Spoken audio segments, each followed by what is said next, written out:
Let's have the conversation with somebody who's also involved in the Okoa Uchumi movement.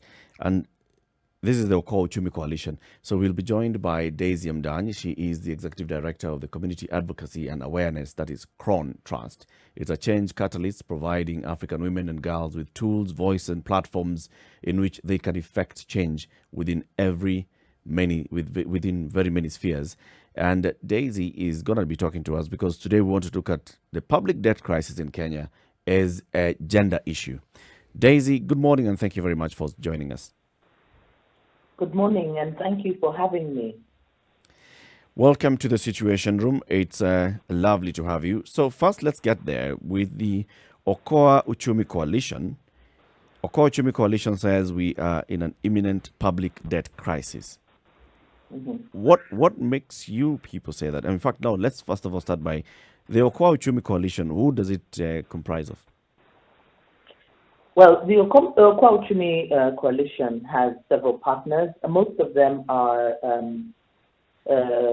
non-profit civil society organizations that are concerned about the situation, the economic situation, and particularly the exacerbation of the debt situation on the economy. So we have several partners. Among them, of course, it is coordinated and hosted by the Institute for Social Accountability, TISA. And we have several partners who include Oxfam and the Interreligious Council, Kenya Human Rights Commission, Institute for Public Finance, the National Taxpayers Association of Kenya, Power 254, Okoa Mombasa, International Lawyers Project Kenya, Youth Agenda, CRAWN Trust. There are several partners, and it is also open to like-minded individuals and organizations that actually want to raise their voice around the mismanagement of the economy and particularly the implications of debt on Kenya and its development. So why do you believe we have this imminent debt crisis, as you call it? Let me ask you don't think that we have an imminent debt crisis?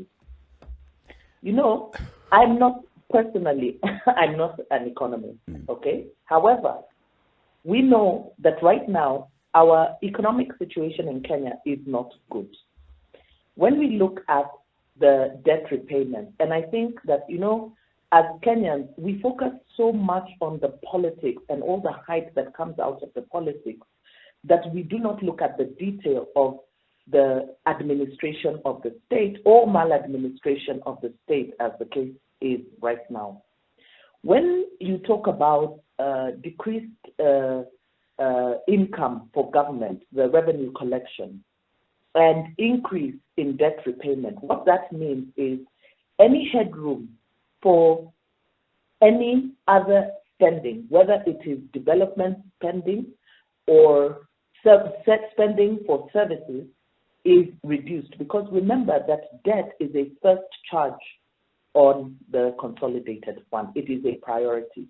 So before government begins to think about salaries, services, and development, the first thing that government must do is make payments on our debt. Now, you rightfully said that our debt repayment for this year is close to 1 trillion shillings. It is 904 billion shillings. That is money straight out of our coffers, right? Mm-hmm. And then when you look at other spending that the government needs to address, like salaries and payments to commissions and judges and all that, actually the government is left with a gaping hole, even in terms of meeting recurrent expenditure. Mm-hmm. So services and other economic and social rights take a hit because money cannot then be put towards that. So when we talk about this debt and we look at it, we must ask ourselves, the investment that went into procuring this debt, has it been useful in being able to generate some kind of income or return on investment, or are we just putting money into a hole? Are we getting the return on that investment? And of course, that is a question that many people answer as no, because we are not seeing the return on the investments that we've made. However, we do see every effort being made to shake us down to be able to pay these debts. So it does not benefit us as citizens, and the investments really, by and large, do not benefit the overall citizenry. What this means is that there is less money that goes into critical sectors, particularly for women, healthcare, water services, education, all those social services that majority of citizens are dependent on, and it's that much worse. Daisy, and we will come to that and look at, the impact of not having sufficient funds then to finance our other operations would go like, and because that is a crucial thing. But she started by asking the question, let me ask you don't think we're in a public No, I actually don't crisis? think, no, we don't. We're not in a debt crisis.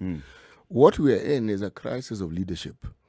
Because if you look at debt around the world, people talk about, it's not just looked at as debt, it's considered debt to GDP ratio, okay? So you look at what is owed, and then you look at what you produce, and you quantify it and give it a value in dollars. There are countries that owe staggering amounts. If you look, for instance, we're talking about $1 trillion. If you are talking about, say, for instance, China, of course, they are a terrible example to give, but you talk about $5 trillion. So this, dollars, yes. So, but what they produce is also equally interesting, and their percentage, as we speak now, is only 54.1%. Their debt is 54.1% of their GDP. Now, Japan, they have a ratio of 236%, meaning what they owe is a lot more than what they actually produce. But it doesn't matter because it's an economy that knows how to manage it. That's why I'm saying our problem is not one of debt. Being in debt as a country is not an issue. It is how that debt is managed, and that brings the discussion back directly to the leadership. If you talk about a crisis, the debt issue is a symptom. It tells you what the leadership has brought us to. We are on our knees because of the leadership style of those who are in power. That's where the crisis is. I think I agree with you, but also when it comes to the definition of a debt crisis, I don't know. I'm not an expert in finance, public finance management, and the rest. But I would assume that a debt crisis is when you get to a point where you're unable to pay. So if we are still raising more than we owe, then we are able to pay the debt. In terms of debt crisis, maybe not. But in terms of maybe budget crisis, financing, development, maybe now we'll be talking about what is it that we can do with the extra 400 billion that we are left with after we've paid off our debts. Is it a debt crisis? Is it not? It's maybe a choice of words that we could be asking ourselves. And Daisy is still back online. Is it about a debt? Is it a debt crisis per se? I wouldn't call it a crisis. I mean, if you want to be basic about this, really basic, and they tell us that we have 400 billion remaining, why don't they just divide it equally among all the 47 million Kenyans and tell us to fend for ourselves? If you want to be basic. But that won't happen, and things don't happen that way in an economy. We expect this money to go into the sort of activities, development activities, social activities that will make the lives of the citizenry better. And this, I believe, is what Daisy is actually getting to. Yep. Yes. And we don't see this happening. So the debt is in our face, and we look at it because it now becomes an extra burden. But the debt was never the problem. It is those who manage our affairs who are a problem. It is public finance management that is an issue, right? And Daisy, you can still come in here. It's how we are managing our public finance, how we are managing the money that we collect, how we are managing the allocation and the appropriations of the money into the budget, and also how we are managing the projects that we set out to do. Because many of the times the people will question, so you've borrowed X amount of money for a specific project. Let's say Eurobond 1, Eurobond 2. There was an issue with Eurobond 1. It was borrowed. It was meant to go into specific projects that had been said, this is going to development. And then I remember Raila Odinga asking the questions, where is the money? And there were allegations which were not disproved that some of that money was used to finance recurrent expenditure. So when those questions then arise, it is about how we are managing our finance and the impact that has, because you still have to repay that loan. You borrowed it. You still have to repay it. But has it had an impact on the people that you needed it to benefit? Daisy. Yes, well, I want to agree with Muga. I agree with you that our problem is a spending problem, okay, and the priorities for which the expenditure is being incurred. Now, I think the real problem lies with Parliament, because we continue to allow Parliament, who are supposed to be the custodians of the public purse, have not reined in the executive and have allowed them to go on a spending spree and a borrowing spree. Because if we know that our income, that what our revenue is going to be this much, for instance, if we know that KRA is only able to collect, our revenue collection will be like 1.8 trillion, why then would you make a budget for 3.2 trillion? Because automatically, by passing that kind of a budget, what Parliament says is that it gives the executive the leeway to borrow. Okay? That is one. So when the budget is presented, instead of looking at the priority of our spending and the investment that our spending is going into, we allow the government to spend on non-priority projects. Because if you look at majority of the debt that has been procured, it has been for many of these major infrastructure projects, which many financial experts and economists have questioned the prudence of those kind of investments and the return on that investment. But of course, we know, and we have been told by many experts, that it's vendor-driven and it's padded for the purposes of personal gain. So it's actually development for corruption. Yep. So if there's any benefit that comes to the people, it's purely incidental. So that is problem number one. Number two, when you say that we have 400 billion less, actually we don't. When you see that the debt repayment, revenue collection is estimated to be 1.8 trillion. Debt repayment is 904 billion. Recurrent expenditure is 800 and something trillion. That's eaten up all the money. So you don't even have money for the counties to go down to the counties. You don't have money for development spending and for services. So already we are in a problem, and we are in a debt crisis. Let me remind you some of the things. When you look at some of the actions that have been taken by Treasury, that tells you that the government is actually in distress. About 2 or 3 months ago, the Treasury asked that all parastatals and these parastatals hand over the money that was in their charge. Yep. Okay? Yep. We saw last month, I think, that Postal Corporation, which is a parastatal, was not able to pay their salaries. Why? Because the government had taken their money. Why had government taken their money? Because government didn't have enough money on hand to meet its obligations. So this general scramble for looking for money from anywhere and everywhere is an indication of debt distress. Mind you, there are also certain actions that the government has put in place. For instance, there's a moratorium on retirement in government, and people are not asking why. The government pension bill stands at 1 trillion shillings. That is not even computed into the 7.7 trillion that we are talking about when we look at our debt. That is held separately. So the government has now put a moratorium on government hiring, but also on retirement, because retirements are going to increase the pension bill. Yep. That is an indication of distress, government in distress. So for all intents and purposes, we can see that government is indeed in distress and is scrambling to pay its obligation. So for me, when the government begins to borrow, even just for recurrent expenditure, much as there has been denial on the part of government that no, we are not borrowing for recurrent expenditure. But when we look at the numbers tell us that borrowing is going towards recurrent expenditure. It means at some point we are going to default. We will be unable to meet our obligation. And we need to start looking at what does that mean. So Parliament, instead of coming up with some kind of debt management plan where we begin to rein in the executive and begin to negotiate. And remember, some of these loans that have to be paid are private debt.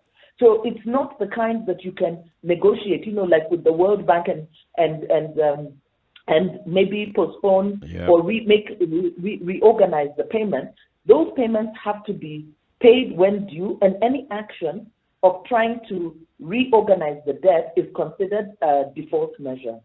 So Kenya is not in a good place, and the blame actually lies squarely with Parliament, because Parliament are the ones who have allowed the executive to be irresponsible. They are there to represent the people. They are there to guard the public purse against abuse, but they have allowed the executive to make unreasonable budgets. And I remember even there was a time, I think the governor of Central Bank, when he heard about the budget, the size of the budget, he laughed because he said it was unreasonable. Because for you to be able to meet those budgetary requirements, you are not going to be able to meet it with your revenue. Yep. So why are we allowing government to plan for us with our money? And because remember, there's nowhere government goes to make money. It gets money from us. They are spending on projects that do not benefit us, but at the end of the day, we are the ones who have to pay. And the resultant effect is increase in taxes, reduction in service delivery. We need to pay taxes, but we pay for the private goods. We must pay privately to get the same services because government is not able to deliver it. And there's a general crush on the economy. And of course, with COVID now, it is not things get worse. So we are now coming up with some even more phrases. So there is the imminent debt crisis. We are talking about government in distress. We are questioning the role of Parliament as the watchdog and also this is a budget making Parliament in how then it goes ahead to approve a budget that has so many inconsistencies that only just point towards you need to borrow to meet your budget shortfalls. So all those questions we're going to be discussing as we continue this conversation, but also we will bring now the conversation into the gender. Why is this debt issue a gender issue as well? Why is it a gender issue as well? Daisy Amdany is the Executive Director of Community Advocacy and Awareness, that is CRAWN Trust. We are talking about the imminent debt crisis, as has been called by a coalition called the Okoa Uchumi Coalition.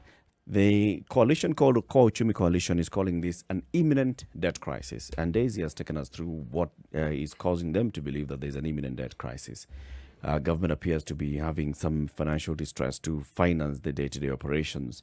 We already know how much we're borrowing. We already know how much has been projected by the National Treasury as revenues collections for this year. We already have seen the Kenya Revenue Authority saying it's unlikely to meet their targets for Q1. So that already tells you that even what was expected to be raised, obviously with the COVID-19 and all, is not going to be realistic. So if we were able to raise about 1.4 trillion shillings last year without COVID, how much are we likely to raise this year with COVID? Less. Less than that? Infinitely less. Okay. How much we paid in debt last year was, as Daisy mentioned, is over 930 billion shillings. That's going to rise this year. Yes. So how much are we left with to run the operations? Give 316 billion shillings to the counties.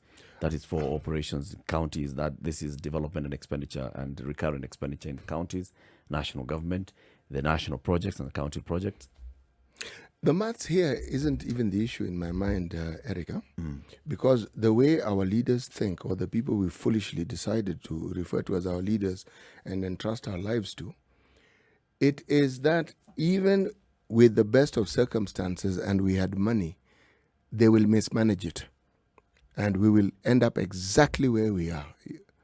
Daisy asked a very valid question. Why is it then that Parliament allows the executive? We are in this unique country where the executive and our Parliament seem to be joined at the hip.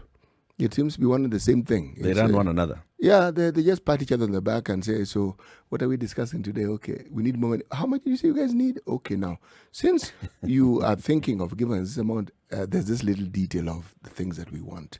In addition to the grants that we have, in addition to the very rosy house loans that we get, in addition to the allowances that we get, can you consider a certain percentage as a package? We see it playing out in the media every so often with Parliament wanting that this just sounds like 30 pieces of silver. Yes, exactly. But you see it all the time. That's the negotiation that would happen. Yes. That you'd allow you as a budget-making parliament, you sit down, you look at, this is what the National Treasury is saying that they want, this is how much they need, and this is their capacity to raise, this is what they did with the money that we've got that, yes. gave them last year. Now they want more. The thing is, if you want more, just give us I'm making a parody of it, but to me, I wouldn't even dare say it if I didn't see or if I didn't read about the drama that always takes place within our parliament. And the drama is they want more. They want this pension. They want this allowance. When you say cut off the allowance, they're the lawmakers. They'll go and squash it.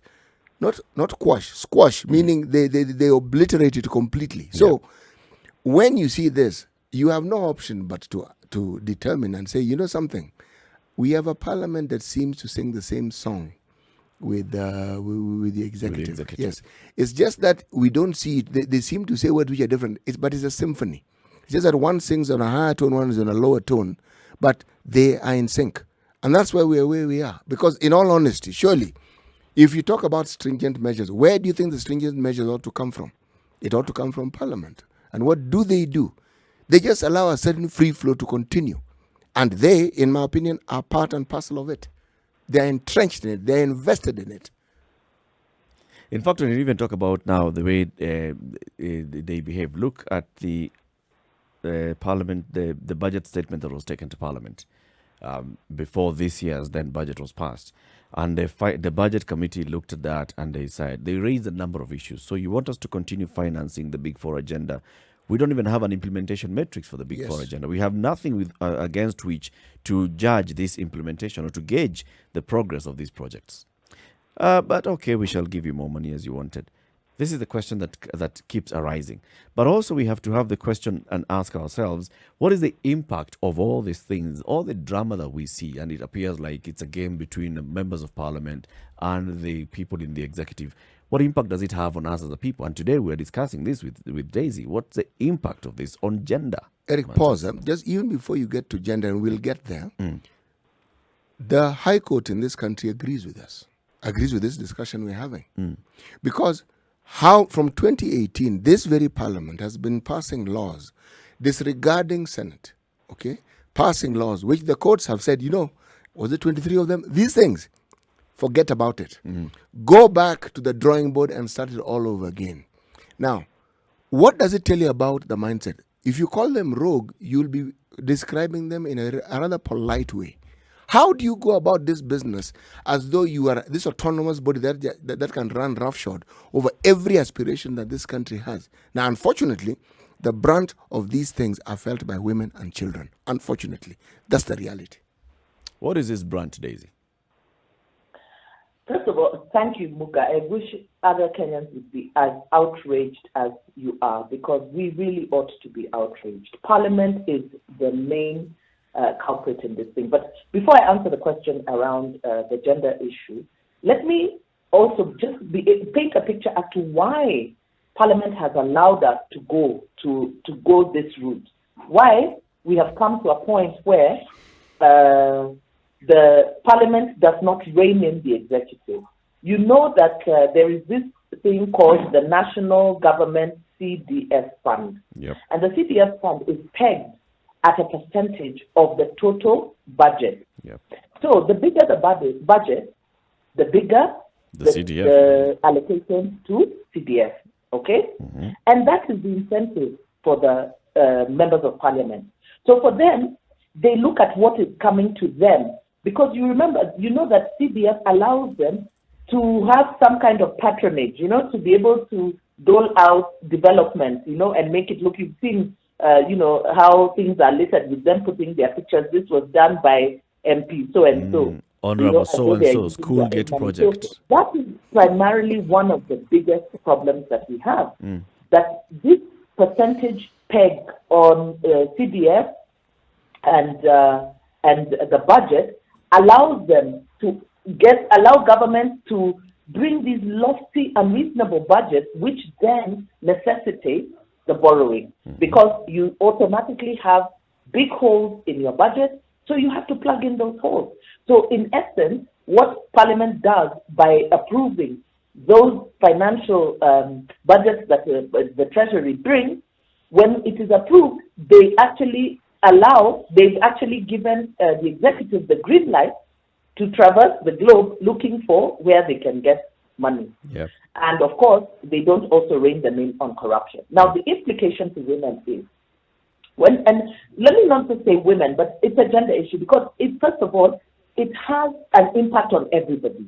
Because the more that government spends on debt repayment, and the more we have the deficits, the budget deficits that require government to borrow, we have seen the negative effects. One is government coming to borrow within the domestic market, despite the president assuring us that the reason why the government was taking the Eurobond was so that it didn't have to come to the domestic market. They not only borrowed the Eurobond, which is a commercial loan, Yep. they went on to now come and borrow locally, crowding out local businesses, because for the bank, it is more profitable to lend to government because it's more assured. There's less risk involved there. So the financial sector then becomes constrained for ordinary borrowers. This has the impact of then shrinking opportunities within the economy. So job losses, we've seen. How many companies have we seen gone down? How much capital flight have we seen out of Kenya? So you're talking about job losses. Now the impact is that much more severe to women. We have several female-headed households. You can imagine if, as a young man or an individual, you lose your job, it affects only you. For women who have to care for family, and majority of them looking to the basic needs of family, that lack of employment has a devastating effect on the household. The government, on the other hand, doesn't make any direct investment towards them. For instance, the president announced that the Inua Jamii program under COVID had disbursed 10 billion shillings. Yep. Now, Yep. if 10 billion shillings has been injected into this economy, we would have seen it. We need accountability, because majority of people who benefit from that Okoa Uchumi, Inua Jamii. Yes, Inua Jamii scheme are women, the vulnerable, the orphans and vulnerable children. But Daisy, And are you those saying that the people- money was not disbursed? Have you heard from anybody Has who the is government given us proof that it was? But have you heard from anybody who is a beneficiary of the Inua Jamii who says that I have not received 8,000 shillings? I have heard from people who say that they received the 8,000 shillings. I know that there are people who received, but what I am questioning is the amount that is being stated. Because you know what that does? When you give, if you give me 8,000 shillings, what you do is you create, if you give me and a host of others 8,000 shillings, you know what that does? Yep. It spurs the economy within the region, because people will spend. People will buy food. People will they will spend that money. So we will see movement within the economy. Okay? If that amount is about 10 billion shillings, trust me, we would see a very different movement within the economy. So I'm inclined, I hate to do this, but I'm I'm inclined to push back on this, Daisy, because what you're implying is that there's a possibility that this money has not been sent to the beneficiaries. This is just 10 billion shillings for Inua Jamii. And Inua Jamii is a specific number of people who receive 2,000 shillings from the government ordinarily. Now it was raised for them to receive money worth 4 months, and that is 8,000. On top of that, there has been the other money that has been going to the communities, the 1,000 shillings that's been going to the vulnerable households every week. So if you are saying that we would feel, and yet it's true, there are people who say that they have received the 1,000 shillings they keep receiving every week. There are those that have been receiving the 8,000 shillings. How would you say that we would feel an impact? What impact are we looking for?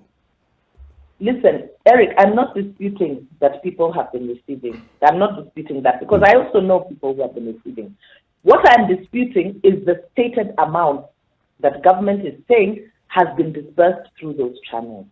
Because if that amount was as significant as that, 10 billion shillings is not pocket change. It's a significant amount of money. we would not see the kind of lamentation that we are talking about. We would not see the traders, because there is a section of our communities that have actually not received these monies because they are not considered vulnerable, but they're also not considered big business to be able to attract government support. So you're talking about the micro, small business enterprises. Now, that money would ideally be spent within those circles, okay? However, we are not seeing that kind of growth that testifies of that kind of an investment. So I'm not saying that money has not been given. And what government would do for us to be able to give some kind of accountability and transparency would actually be to publish the list of beneficiaries. Like, for instance, we at CRAWN Trust, by the way, we also gave support through our donor partners, right? Who gave us, who we were able to work with some of our network partners who fell under the categories that the government does not see because you are considered as being able to meet your day-to-day needs. And we were able to disburse some money, and not even that much, okay? But we were able to disburse some money to them. And trust me, there was a significant change in, just among them. Now, what I'm saying is, if government were to be able to publish this list, we would be able to verify the amount.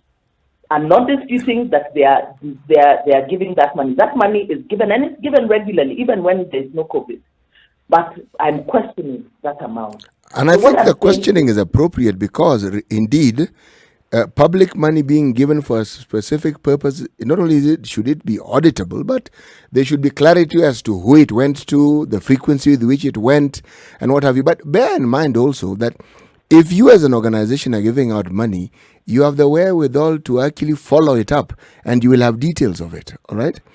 The truth of the matter is that the government has, among the many failings it appears to have, is it doesn't speak out about the things it actually does well. There are many things the government actually does, but we don't know about it, so we can actually assume it hasn't been done.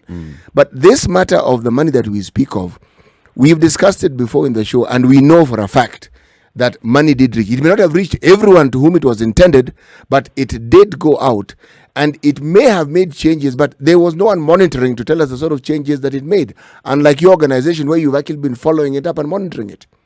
You see, Daisy, for the first time in 2020, March this year, the government, through the Kenya National Bureau of Statistics, actually set in motion something that we had never done before. We wanted to get a poverty report to comprehensively analyze poverty in the country. And it's something that many people don't even know existed or it was even tried. But they were looking at 7 indicators: malnutrition, sanitation, education, water, information, housing, among other things, health. That's what they were looking at. And they did go through this thing. Now, again, the government doing what it does best, it doesn't talk about these things. So one doesn't even know about the findings of what they did. And what you may find is that their finding actually agrees with what you're saying. Government finding, not anybody else's. Government finding will agree with exactly what you're saying. Impact of what this thing has and how the community. Yes, the gender disparity. Yeah. That women tend to be impacted negatively even more than men. Men are impacted, yes, but women more. And when you talk about a country like Kenya, you mention women, children come in tow. It has to be women then and children. Yes. So what's the way forward? And the elderly. And the elderly. And Don't the elderly forget as the well. elderly. Because Yep. women also look after the elderly, the infirm. Yep. So when you have government services, healthcare services, weak healthcare services, women become the frontline providers of healthcare. They do a lot of the unpaid care work. Aside from the meeting the day-to-day needs in terms of food and care, it is unpaid care. So it takes them away from any productive work. So even in terms of being able to expand some of these direct cash injections, into families, like set an amount.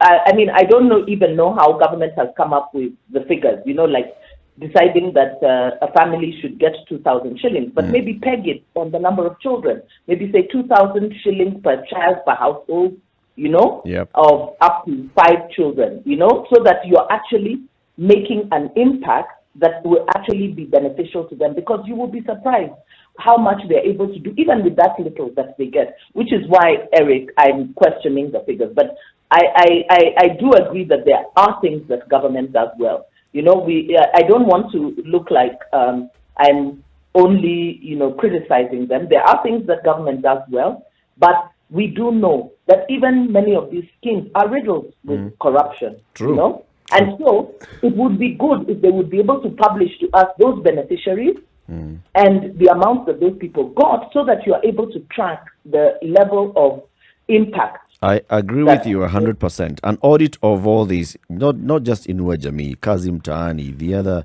social support programs. That Harambee Committee. There's the Harambee Committee. There's about close to 40 billion shillings that we're talking about that has been spent during this COVID-19 And we don't know very much about it. That is meant to be for just social support. But we don't know about it. Yep. Again. We don't know exactly how much. Impact. And the impact that it has had. But Eric, if I may say something, you see, why I focused on the leadership and the lack of that said leadership thereof is this.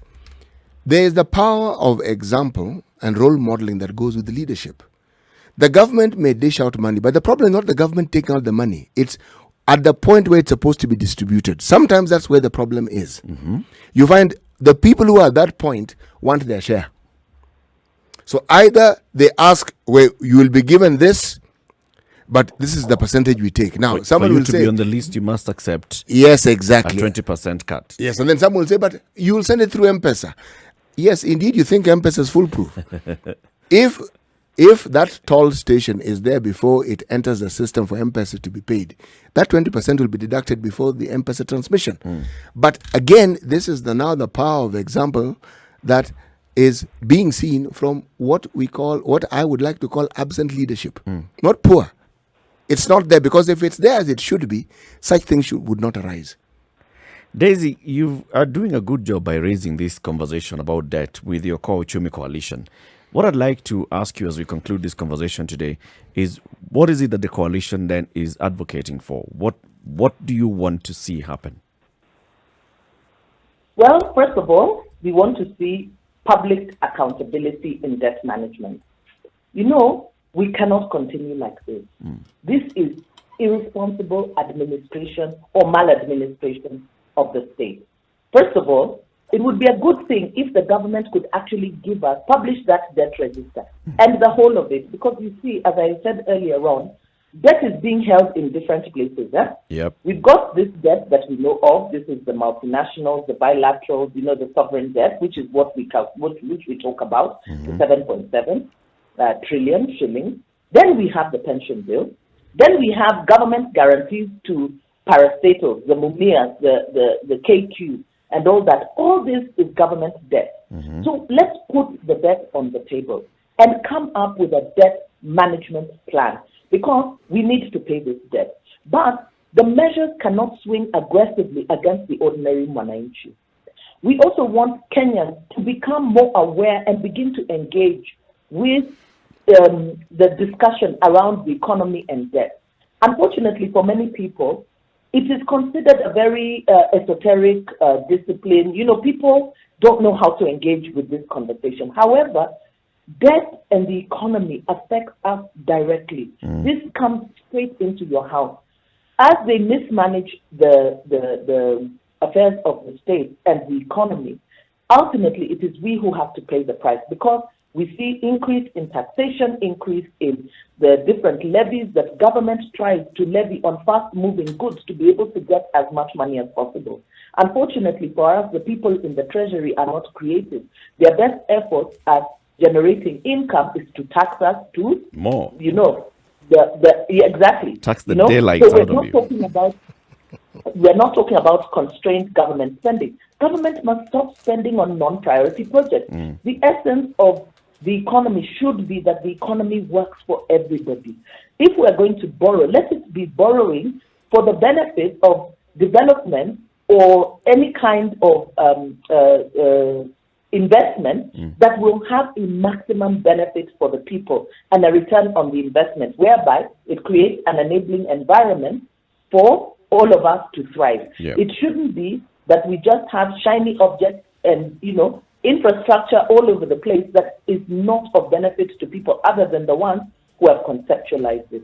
So what Okoa Uchumi is seeking to do, first of all, is to raise awareness on the debt situation, to raise awareness on the economy, and to call on Kenyans to engage. You know, one of the things that under the new constitution we've been given, which is a great responsibility upon Kenyans, is public participation.